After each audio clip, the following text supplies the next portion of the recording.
Welcome to Hand and Heart DIY Studio.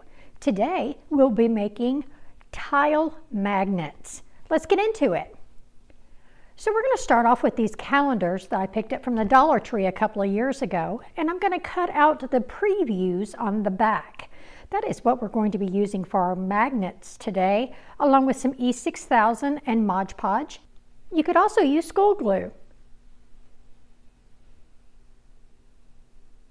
So what you see here are just some additional calendars that they have. They have lots of variety, so pick what you'd like.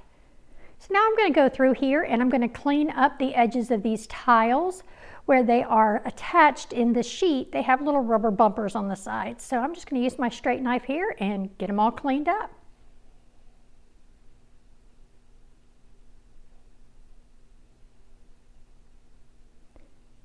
Now that that's done, I'm going to go in with a nice layer of Mod Podge. And by using my paintbrush here, it helps to spread it evenly and get a thin coat.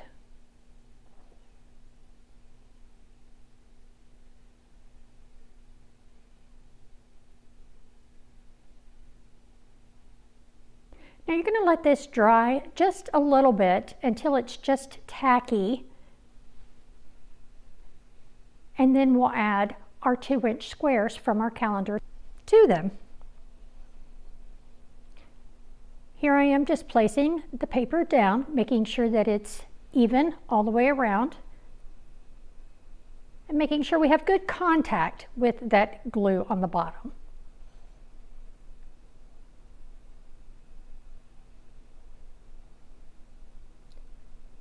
You're going to go through and you're going to do this with each of your tiles. As you can see, the glue still has a sheen to it and it's tacky.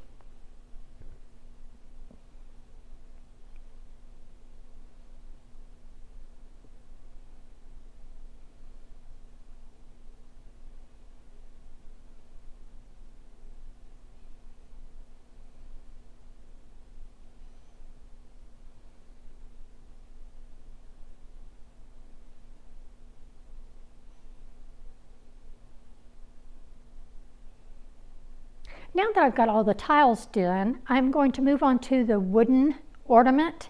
This is an extra wooden ornament that I used in engraving and I had it left over.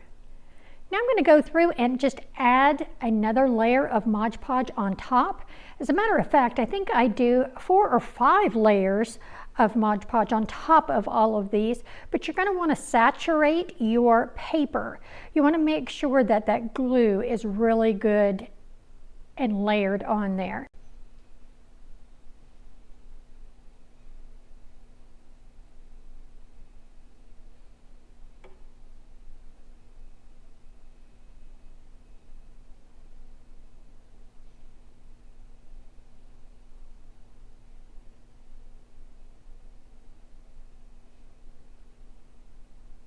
After giving it a couple more coats of the Mod Podge, we're going to let it sit and dry a little bit before we move on to the next step.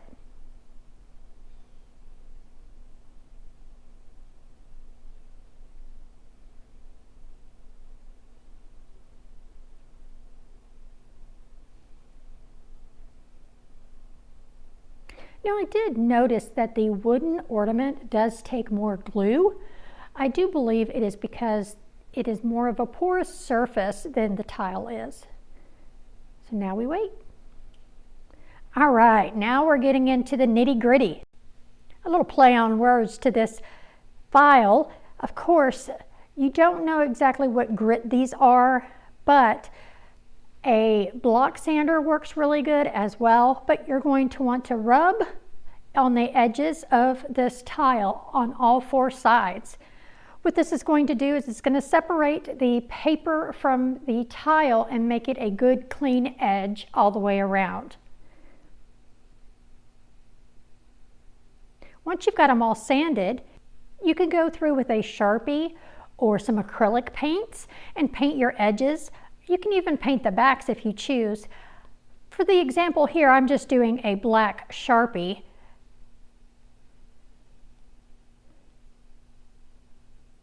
Giving it a single coat with my Sharpie marker.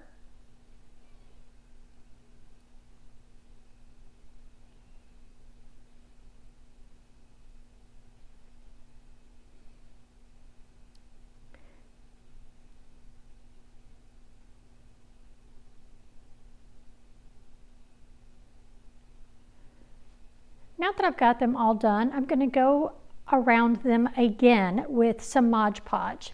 Now, filing and sanding the edges kind of raises up the edge a little bit, so you want to make sure that you give them a nice generous coat again with some Mod Podge, sealing those edges down.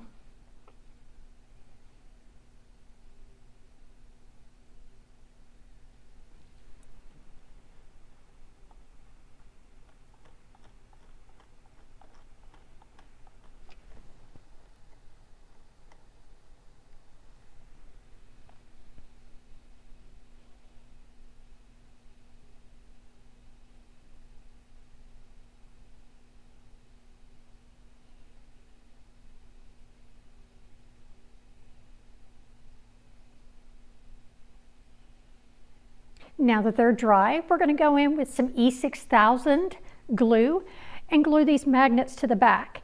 Now you'll notice these magnets have a little circle on the back. You want to make sure that that's the side that you're gluing onto your tile to give it something to hold on to. Now this is black E6000. I don't get to use it very often because of it's black, but it works out great for this. Now you must wait at least 24 hours for the glue to set up before you try sticking them to a refrigerator or another magnetic surface.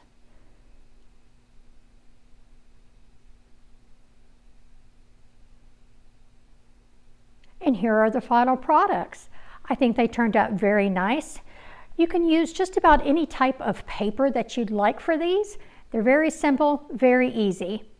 If you have ideas for other crafts you'd like me to try, please leave them in the comments and they may be featured on a future video. Thanks for watching Hand and Heart DIY Studio.